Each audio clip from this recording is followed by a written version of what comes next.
YCP ఓటమిపై మాజీ మంత్రి కొట్టు సత్యనారాయణ సంచలన వ్యాఖ్యలు చేశారు. ఐపాక్ లాంటి సంస్థను తీసుకురావడమే జగన్ చేసిన తప్పు అన్నారు మాజీ మంత్రి కొట్టు. పార్టీకి వెన్నెముక లాంటి కార్యకర్తలు నాయకులకు సముచిత స్థానం ఇవ్వలేదని అసంతృప్తి అందరిలోనూ ఉందన్నారు.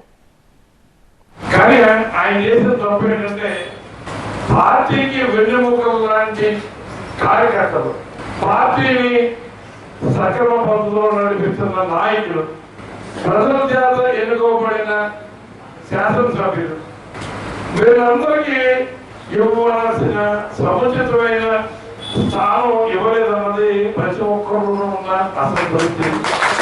ఈ ఐపాక్ అనే ఒక పరిమాణ సంవత్సరం తీసుకొచ్చి దాంట్లో పనిచేసిన సన్నాసులందరూ మేము ఐఐటి ఖరగ్పూర్లో ఐఐటి చేసామను, ఐఐటి కాన్పూర్లో చేసామను, ఐఐఎం బెంగళూరు చేసామను, పరిమాణ డిగ్రీలు, రాజకీయానికి పనికిరాని డిగ్రీలు పెట్టుకుని ఉన్నత విద్యావంతులను చెప్పుకుని వాళ్ళ పప్పం గడుపుకోవడానికి, ప్రాబల్యాన్ని నిలబెట్టుకోవడానికి, ఇక్కడ ఉన్న ప్రజాప్రతినిధులని నిర్వీర్యం చేయడానికి, ప్రజాప్రతినిధులకి ఎవరైతే కొంచెం వ్యతిరేక భావంతో, నిర్లక్ష్యంతో కొంచెం ప్రజాప్రతినిధి మీద కొంత